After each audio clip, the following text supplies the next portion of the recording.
بالکل بائیں ہاتھ کی تیسری انگلی میں پہنی انگوٹھی کی طرح۔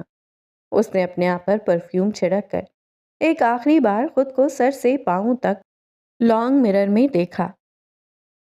میم، سر آپ کا نیچے انتظار کر رہے ہیں۔ ملازم نے دروازے پر ہلکی سی دستک دیتے ہوئے اسے آگاہ کیا۔ میر راحل اس کا ہال میں کھڑا انتظار کر رہا تھا۔ اس نے ایک نظر کلائی میں بندھی گھڑی پر ڈالی اور دوسری نظر سامنے زینے اترتی دلاویز پر۔ اس نے اپنا گاؤن دونوں پہلو سے اٹھا رکھا تھا۔ ہائی ہیلز کی وجہ سے وہ بہت احتیاط سے سیڑھی اتر رہی تھی۔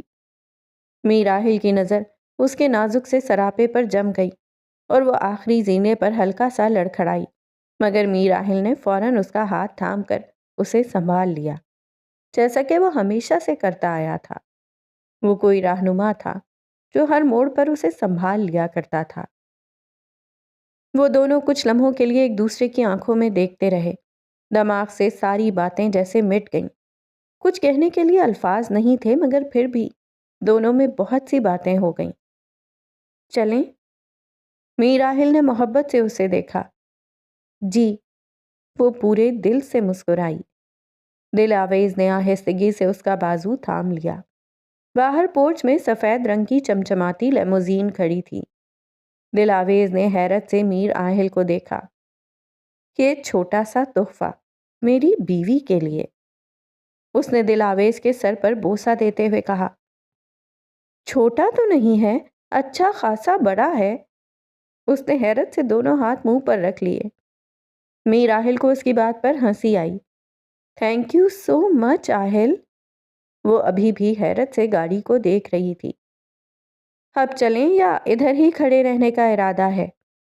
ہنس کر چھیڑا تو دلاویز اس کا ہاتھ تھامے آگے بڑھ گئی۔ ان کی ٹیبل گاؤچو ریسٹورانٹ کے ہال کے پرسکون گوشے میں واقع تھی۔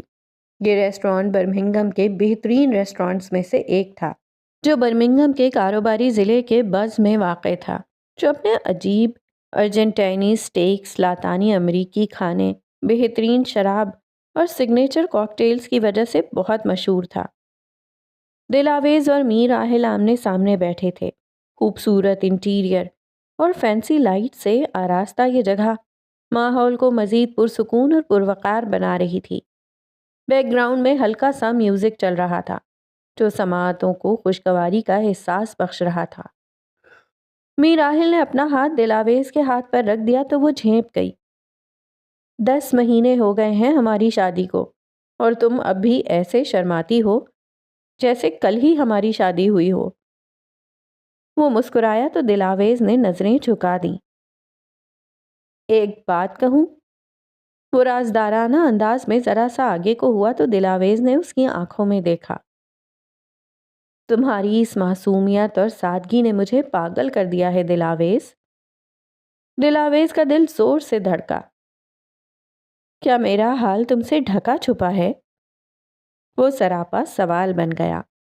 اس کی باتیں دلاویز کو نروس کر رہی تھیں۔ میر راحل نے اپنے جذبوں کا اظہار آج سے پہلے اتنے گھمبیر اور معنی خیز انداز میں کبھی نہیں کیا تھا۔ تم کچھ نہیں کہو گی؟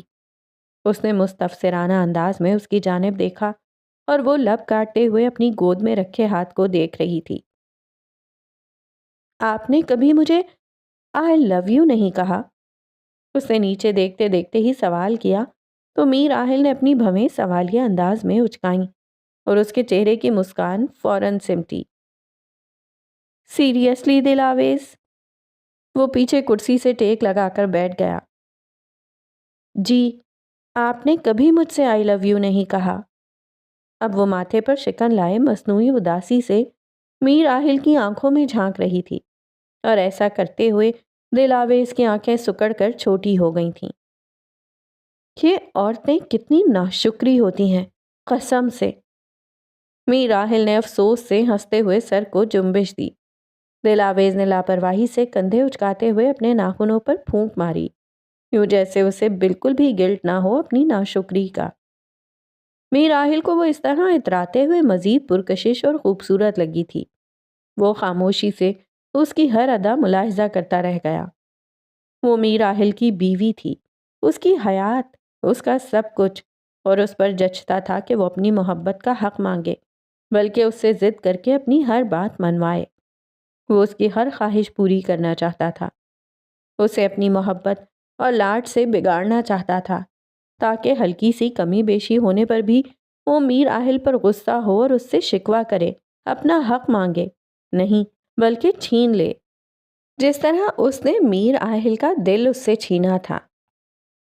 ایک پرسکون ماحول میں ڈنر کر کے وہ لوگ ابھی گھر آئے ہی تھے کہ اینا اورنگزیب کو لابی سے ملحقہ زینے پر بیٹھا دیکھ کر دونوں چونکے۔ دلاویز نے پیچھے مڑ کر میر آہل کو دیکھا جو خود اس کی آمد پر حیران تھا۔ اینا اورنگزیب نے لال رنگ کا گھٹنوں تک آتا بیک لیس ٹاپ پہنا ہوا تھا، بالوں کو کرل کر کے دونوں شانوں پر پھیلا رکھے تھے۔ آئی لائنر بہنے کی وجہ سے آنکھوں کے گرد سیاہی پھیل گئی تھی۔ واؤ! وہ لڑکھڑاتے ہوئے سیڑھی کی ریلنگ کا سہارا لیتے ہوئے کھڑی ہوئی۔ اینا کا اس طرح سے لڑکھڑانا صاف ظاہر کر رہا تھا کہ وہ شراب کے نشے میں تھی۔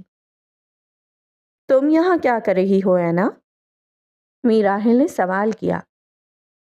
میں یہاں کیا کر رہی ہوں آہل؟ یہ اب بھی بتانے کی ضرورت ہے تمہیں؟ وہ کرب میں ڈوبے لہجے میں بولی۔ اس کی موجودگی دلاویز کو انکمفرٹیبل کر رہی تھی۔ کم از کم آج کے دن وہ کسی بھی قسم کے ڈرامے کی توقع نہیں کر رہی تھی۔ اینا گھر جاؤ، ابھی تم ہوش میں نہیں ہو۔ میں ڈرائیور سے کہتا ہوں کہ تمہیں گھر ڈراپ کر دے۔ آہل نے کنسول پر رکھے انٹرکام کی جانب ہاتھ بڑھایا۔ ایسا کیا ہے آخر اس دل آویز میں؟ وہ خود کو سنبھالتی دلاویز کے قریب گئی اور انگلی کے اشارے سے اس کی جانب سر سے لے کر پاؤں تک اشارہ کرتے ہوئے کہا، جو مجھ میں اینا اورنگزیب عالمگیر میں نہیں ہے۔ انگلی سے اپنے سینے پر دستک دی۔ جسٹ لک ایٹ می آہل۔ آہل نے گہری سانس لیتے ہوئے ماتھے کو چھوا۔ اس کے تاثرات بیان کر رہے تھے کہ وہ اینا کو یہاں دیکھ کر بالکل بھی خوش نہیں تھا۔ بولو آہل، جواب دو۔ اینا کا توازن بگڑا اور وہ لڑکھڑا کر زمین پر گرنے لگی، مگر دلاویز نے اسے بازوؤں سے پکڑ کر سنبھالا، مگر اینا نے دلاویز کا ہاتھ فوراً جھٹک دیا۔ تم میں اپنی عزت کروانے کی صلاحیت نہیں ہے اینا۔ آہل نے چونک کر دلاویز کو دیکھا جو اینا اورنگزیب کی آنکھوں میں آنکھیں ڈال کر دلیری سے بول رہی تھی۔ کسی اور کو تو چھوڑو، تم تو خود اپنی عزت نہیں کرتی۔ اینا کی بھویں تن گئی مگر دلاویز بولتی رہی۔ کبھی آئینے میں خود کو غور سے دیکھا ہے تم نے اینا؟ اس نے مستفسرانہ نظروں سے اینا کو دیکھا۔ تم مجھے جانتی نہیں ہو دل، تم ایک امیر باپ کی بگڑی ہوئی اولاد سے زیادہ اور کچھ نہیں ہو اینا اورنگزیب۔ دلاویز نے اس کی بات مکمل ہونے سے پہلے ہی اینا اورنگزیب کو ٹوک دیا۔ اگر تم گندے پائیدان کی طرح کسی مرد کے آگے بچھتی چلی جاؤ گی تو پتہ ہے کیا ہوگا؟ دلاویز لمحہ بھر کے لیے رکی اور اسے افسوس سے دیکھا۔ اینا کی آنکھیں سرخ ہو گئی تھیں۔ تو وہ تمہیں اپنے پیروں تلے روند کر آگے نکل جائے گا۔ بکواس بند کر اپنی۔ اینا کا ہاتھ اٹھا مگر میر آہل نے اس کا ہاتھ درستی سے پکڑ کر پرے دھکیل دیا۔ اب شاید تمہیں پتہ چل گیا ہوگا کہ مجھ میں ایسا کیا ہے جو تم میں نہیں ہے۔ دلاویز نے تفاخر سے مسکراتے ہوئے اینا اورنگزیب کی آنکھوں میں جھانکا تھا، اور آج اینا اورنگزیب کو اپنے مقابل کھڑی یہ لڑکی وہ ڈری سہمی ہوئی سی لڑکی نہیں لگی تھی جو چپ چاپ بک شاپ میں اس کی جلی کٹی سنتی رہ گئی تھی، جیسے وہ اینا کو پہلی ملاقات کے وقت لگی تھی۔ آج وہ بہت پر اعتماد نظر آ رہی تھی۔ گیٹ آؤٹ اینا۔ آہل کی سخت آواز نے اینا کا سکتہ توڑا اور وہ دلاویز کی پر اعتمادی کا راز جان گئی تھی۔ اس کے ساتھ میر آہل کی محبت تھی، اس کا مضبوط سہارا تھا، وہ سہارا جس کے لیے اینا پل پل ترسی تھی۔ وہ باری باری دونوں کو دیکھتی چلی گئی۔ اس لمحے اینا کو لگا کسی نے اسے گھسیٹ کر آئینے کے سامنے لا کھڑا کر دیا ہے، اور آج پہلی بار اینا نے اپنے کمزور اور ٹوٹے بکھرے وجود کو بڑے غور سے دیکھا تھا، وہی وجود جسے وہ آج تک مختلف برانڈز کی آڑ میں چھپاتی آئی تھی۔ آج وہ اس اینا اورنگزیب سے روبرو ہوئی تھی جو دنیا کے سامنے مضبوط ہونے کی اداکاری کرتی آئی تھی۔ وہ خالی اس ذہنی کی کیفیت میں چلتی ہوئی میر آہل کے گھر سے باہر آ گئی۔ باہر کھلی فضا میں آسمان کی جانب دیکھتے ہوئے اس نے اپنا ہاتھ دل پر رکھ کر زور سے دبایا، یوں جیسے ابھی اس کا دل پھٹ کر باہر آ جائے گا۔ اللہ! اس کی سماعتیں حیران تھیں اس نام پر جو آج اس کی زبان سے نکلا تھا۔ یا اللہ! اکھڑی ہوئی سانس اور ہچکی میں بندھی ہوئی اس کی آواز لرز رہی تھی۔ میں تجھے نہیں جانتی تھی، مگر تو مجھے جانتا تھا اللہ۔ وہ زمین پر بیٹھتی چلی گئی۔ آنسوؤں کی وجہ سے اس کی آنکھوں کے آگے دھند چھانے لگی۔ برمنگھم کا موسم کافی سرد تھا، مگر اس کے وجود سے انگارے پھوٹ رہے تھے۔ پھر بھی تو نے جو میرا تھا اسے دے دیا۔ بے بسی کا عالم کیا تھا کوئی اس وقت اینا اورنگزیب سے پوچھتا۔ اس کا دل ٹوٹا تھا، بہت بری طرح ٹوٹا تھا، اور ایسا لگ رہا تھا کہ دنیا کی ہر شے اپنی ترتیب سے ہٹ گئی ہے۔ دل ٹوٹنے پر کتنی تکلیف ہوتی ہے اس بات کا علم اسے آج ہوا تھا۔ اینا کے جانے کے بعد دونوں کے درمیان کوئی گفتگو نہیں ہوئی۔ میر آہل جب کمرے میں داخل ہوا تو دلاویز واش روم میں کپڑے تبدیل کر رہی تھی۔ وہ چپ چاپ کمرے میں یہاں سے وہاں چکر کاٹنے لگا۔ وہ جب کپڑے تبدیل کر کے باہر آئی تو میر آہل کی جانب متوجہ ہوئے بغیر اپنے کام کرنے لگی۔ اس نے دلاویز کے چہرے کے تاثرات کو غور سے دیکھا۔ دلاویز کا چہرہ بالکل سپاٹ تھا، وہاں کوئی تاثر نہیں تھا۔ یا اللہ خیر، میر آہل نے دل ہی دل میں کہا۔ آہل نے بلند آواز میں زور سے گلا صاف کیا، مگر دلاویز نے دھیان نہیں دیا۔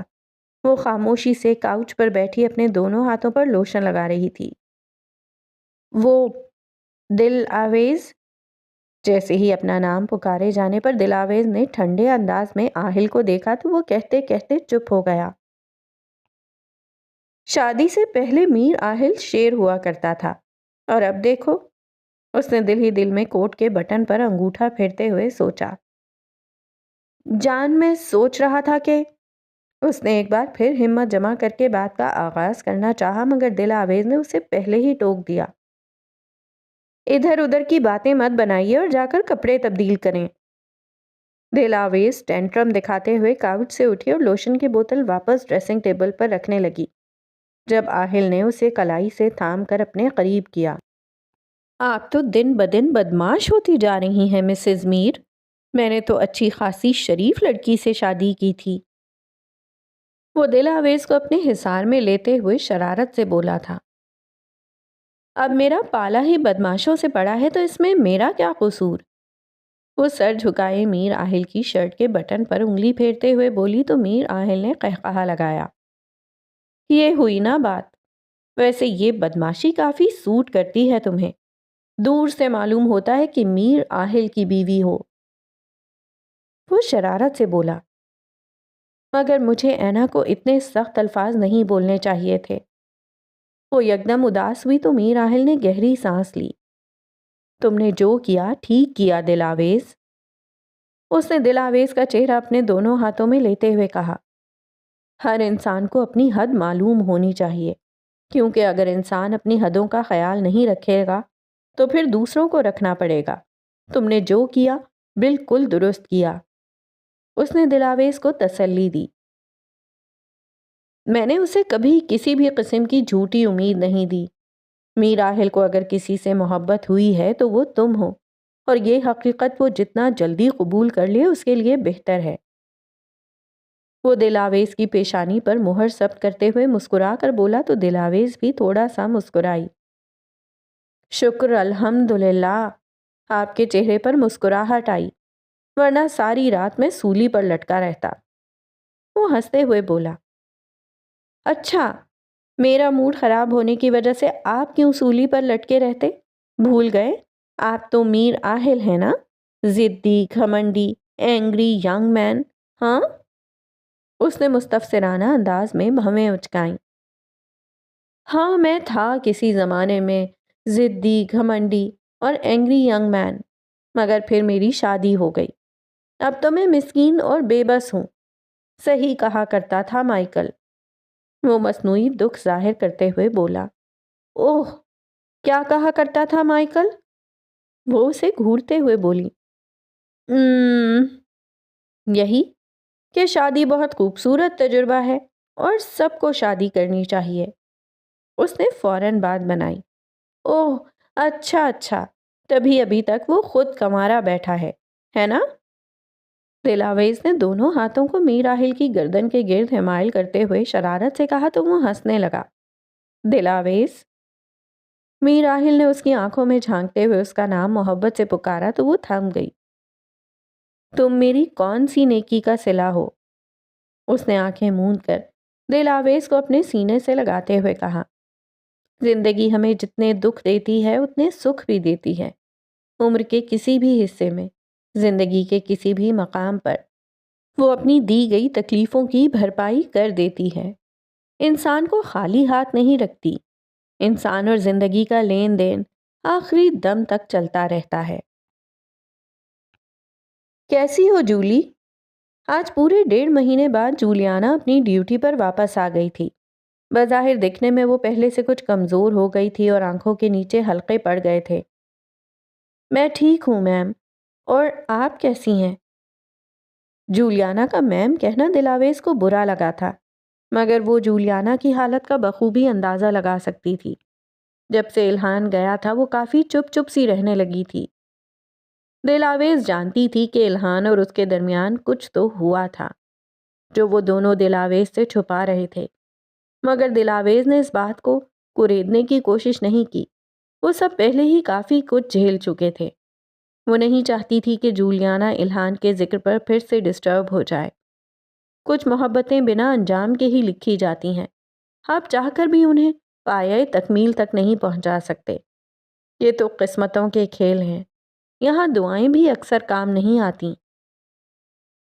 جولیانا، شوفر سے کہو کہ گاڑی آہل کے آفس کی طرف موڑ لے، وہ اپنی ایک ضروری فائل گھر بھول گئے ہیں۔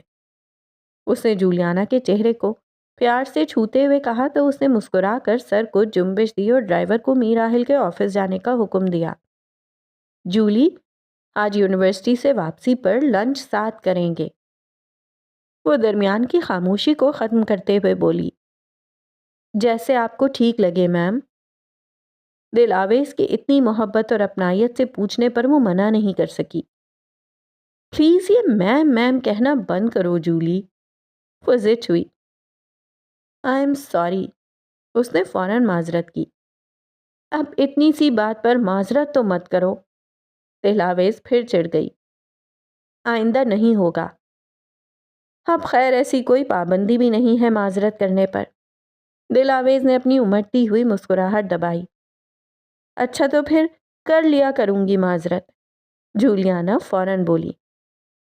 نہیں مطلب تم پھر سے وہی کرو گی جس چیز سے میں نے تمہیں ٹوکا ہے۔ اس نے جولیانا کو آنکھ دکھائی۔ اف دلاویز، اف جولی، دلاویز نے اسی کے انداز میں کہا تو دونوں نے بر وقت ایک دوسرے کو دیکھا اور پھر دونوں ہنسنے لگیں۔ دلاویز نے اسے اپنے حصار میں لے کر اس کے سر پر بوسہ دیا تو جولیانا نے بھی دلاویز کے گرد اپنے بازو لپیٹ لیے۔ اس وقت جولیانا کو سب سے زیادہ دلاویز کے سہارے کی ضرورت تھی۔ اس کے دل پر کیا بیت رہی تھی یہ محض جولیانا ہی جانتی تھی۔ ان 10 مہینوں میں پہلی دفعہ دلاویز آہل کے آفس آئی تھی۔ جولی تم بھی چلو نا، وہ لب کاٹتے ہوئے بولی۔ جی نہیں، آپ کا کام ہے، آپ خود کریں۔ اس نے صاف انکار کر دیا۔ اللہ پوچھے گا تم سے جولی۔ اس نے جولیانا کے بازوؤں پر ٹھہوکا دیا۔ اس نے گاڑی سے اتر کر سر اٹھا کر شیشے سے ڈھکی اس بلند قامت عمارت کو دیکھا اور لرزتے قدموں کے ساتھ شیشے کے آٹومیٹک دروازے سے گزرتے ہوئے اندر ریسیپشن ایریا کی جانب بڑھ گئی۔ Hello ma'am, how may I help you? Reception پر موجود سنہرے بالوں والی لڑکی چہرے پر مصنوعی مسکراہٹ لاتے ہوئے مستفسر ہوئی۔ مجھے آہل سے ملنا ہے، ان کا آفس کس فلور پر ہے؟ ریسیپشن پر موجود لڑکی کے تاثرات بدلے۔ وہ میر راہل کو اتنے سرسری انداز میں مخاطب کرنے پر چونکی اور دلاویز اس کے تاثرات دیکھ کر کچھ مزید کنفیوز ہوئی۔ میم، آپ کی تعریف؟ سپاٹ چہرے کے ساتھ سوال کیا گیا۔ مسز میر آہل، اس نے جھجکتے ہوئے کہا، اور ریسیپشنسٹ کرسی سے فوراً کھڑی ہو گئی جیسے 440 وولٹ کا جھٹکا لگ گیا ہو۔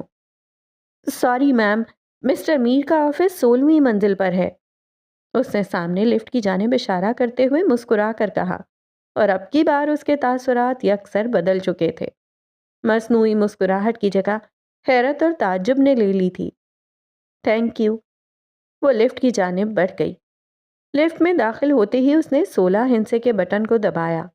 جیسے جیسے لفٹ اوپر جا رہی تھی ویسے ویسے دلاویز کی دھڑکن نیچے آ رہی تھی۔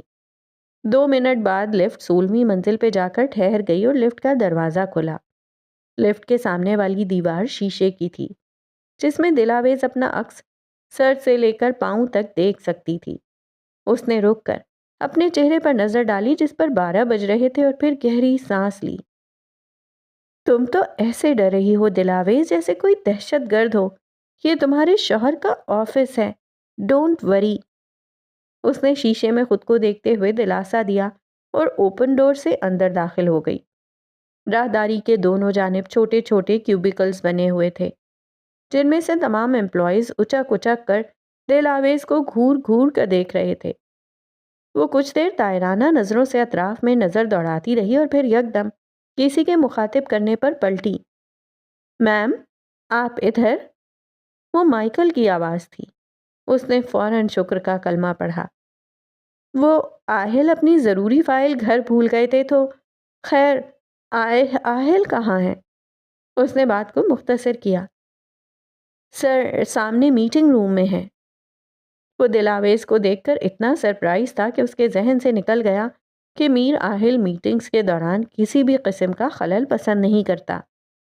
میم، اس سے پہلے کہ وہ دلاویز کو پکارتا، دلاویز میٹنگ روم کا دروازہ دھکیل کر اندر جا چکی تھی۔ شٹ، اب مجھے میر آہل کے جہنمی دروغہ سے کون بچائے گا؟ اس نے سر پر ہاتھ مارتے ہوئے دل ہی دل میں کہا۔ یار، یہ خوبصورت لڑکی کون ہے؟ جیک نے اپنے کیوبیکل سے منہ باہر نکال کر مائیکل سے پوچھا۔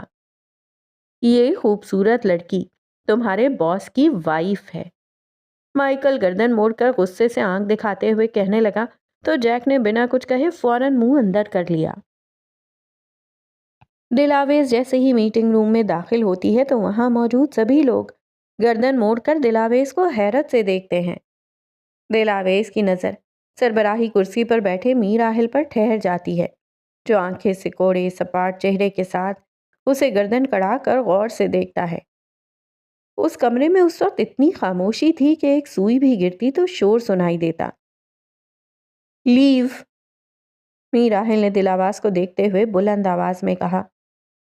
سوری، وہ جھجکتے ہوئے واپس پلٹنے ہی لگی تھی کہ میٹنگ روم میں موجود تمام امپلائیز اپنی اپنی کرسیوں سے کھڑے ہو گئے اور ایک ایک کر کے باہر نکلنے لگے۔ دلاویز گنگ سی سائٹ پر خاموشی سے کھڑی یہ تمام کارروائی ہوتے دیکھ رہی تھی۔ اس ایئر کنڈیشن روم میں بھی اس کے ماتھے سے بہتا پسینہ صاف دکھائی دے رہا تھا۔ کمرے میں اب وہ دونوں تنہا موجود تھے۔ یہ کیا بدماشی ہے مسز میر؟ وہ کوٹ کا بٹن مقفل کرتے ہوئے اپنی کرسی سے اٹھا، مسکراتے ہوئے اس کی جانب بڑھا تو دلاویز کی جان میں جان آئی۔ آپ کی فائل، اس نے گہری سانس لیتے ہوئے نیلے رنگ کی فائل ٹیبل پر رکھ دی۔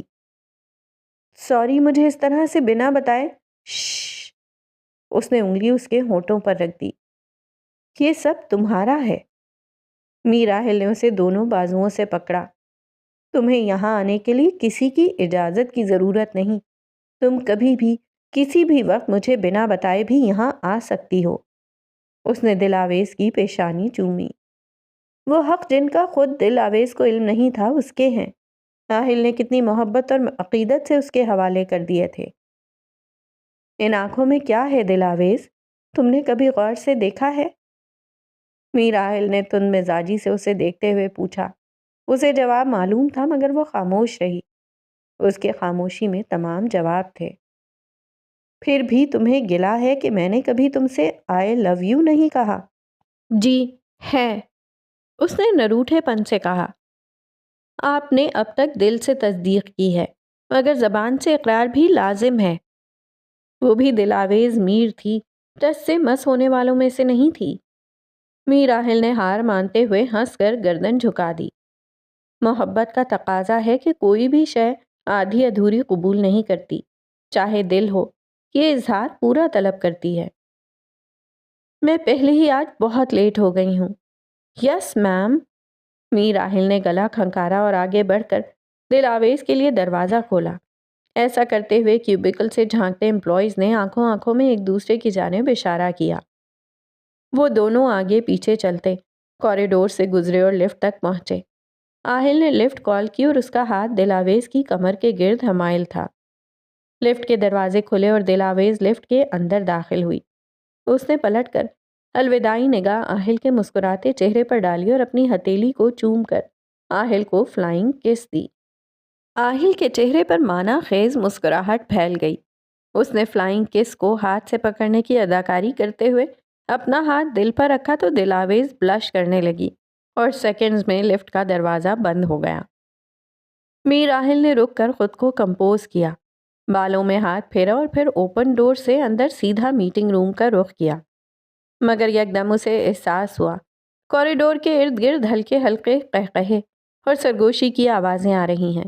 اس کے چہرے کی مسکان سمٹی اور اس نے سپاٹ چہرہ بناتے ہوئے پلٹا اور پلٹ کر مائیکل کی جانب مستصفرانہ نظروں سے دیکھا، جو خود ہاتھ آگے باندھے اپنی مسکراہٹ کو کنٹرول کرنے کی کوشش کر رہا تھا۔ مائیکل میر آہل کی نظروں میں موجود استفسار کو سمجھ گیا تھا۔ اس نے آنکھ کے اشارے سے اسے پیچھے گھومنے کو کہا۔ مائیکل کی نظروں کا تعاقب کرتے ہوئے آہل نے پیچھے پلٹ کر دیکھا اور وہ یہ بات کیسے بھول گیا تھا کہ کوریڈور کی دیوار شیشے کی تھی، جو باہر سے سیاہ آئینہ معلوم ہوتا تھا مگر اندر سے لفٹ اور لابی کا منظر صاف دکھائی دیتا تھا۔ شٹ! میر راحل نے شرمندگی سے پیشانی کو چھوا۔ مائیکل، آج کی میٹنگ کینسل کر دو۔ بلند آواز میں حکم صادر کرتے ہوئے وہ سیدھا اپنے آفس میں گھس گیا۔ آفس کا دروازہ مقفل کرتے ہی اس کے منہ سے ہلکا سا قہقہا نکلا۔ اسے خود اپنی غفلت پر ہنسی آ رہی تھی۔ ہنس ہنس کر میر راحل کے جبڑے درد کر گئے تھے اور آفس سے نکلنے کی ہمت فی الحال اس میں نہیں تھی، کیونکہ پورا آفس سرگوشیوں میں اسی کے بارے میں باتیں کر رہا تھا۔ اس نے ٹیبل پر رکھا پانی کا گلاس اپنے حلق میں اڈیلا اور دائیں ہاتھ کی جانب رکھا انٹرکام اٹھایا اور مائیکل کو کانٹیکٹ کیا۔ جی باس، وہ محتاط انداز میں بولا۔ آہل نے ٹیشو باکس سے ایک لیف کھینچ کر اپنے ہونٹوں کے کنارے خشک کیے۔ باہر کی کیا صورتحال ہے؟ اس نے ریسیور کان اور کندھے کے درمیان دباتے ہوئے سرگوشی کرنے والے انداز میں سوال کیا۔ آپ کو مجنوں موڈ میں پہلی بار دیکھا ہے نا سر، اس لیے کچھ حیران و پریشان ہیں سب۔ اس نے بمشکل اپنی ہنسی روکی۔ ایک کام کرو، آج سب کو جلدی روانہ کر دو۔ سر، اس طرح تو ہم سڑک پر آ جائیں گے۔ اس نے فوراً اعتراض کیا۔ تو پھر کیا کروں میں؟ آہل زچ ہوا۔ سر، اٹس اوکے۔ آپ کو فلائنگ کس اپنی ذاتی بیگم نے دی ہے، کسی پرائی عورت نے نہیں دی جو آپ اتنا شرمندہ ہو رہے ہیں۔ اور ویسے بھی انسان پیار میں اندھا ہو جاتا ہے۔ اب اندھے انسان کو کیا معلوم آگے شیشہ ہے یا دیوار؟ اس نے آہل کو حوصلہ دیا۔ اور میری سخت لونڈے والی امیج کا کیا؟ میر راحل پرسوچ انداز میں بولا تو مائیکل کے منہ سے ہنسی کا فوارہ چھوٹا۔ خدا کا خوف کریں سر، میم کو پتہ چلا تو آپ کی بچی کچی امیج کا گولا کباب بنا دیں گی۔ اس نے اپنی ہنسی روکی۔ صحیح کہہ رہے ہو یار تم، آہل نے مسکینیت سے کہا۔ کیا واقعی؟ مائیکل نے محلے کی عورتوں کی طرح دلچسپی ظاہر کی۔ ہاں مائک، واقعی۔ میر راحل اب شیر نہیں رہا، تمہاری میڈم نے چوہا بنا دیا ہے۔ اس نے ٹائی ڈھیلی کی۔ جی مجھے بھی اندازہ ہو ہی رہا تھا ویسے۔ وہ بڑے مزے سے اپنی کرسی سے ٹیک لگاتے ہوئے بولا تو آہل کی بھویں تن گئیں۔ اوہ، اچھا کس بات کا اندازہ؟ آہل نے اسے چیک کرنے کے لیے مزید کریدا۔ یہی کہ اب باس سنگھم سے چوئنگم بن گئے ہیں۔ وہ مزے سے بولا۔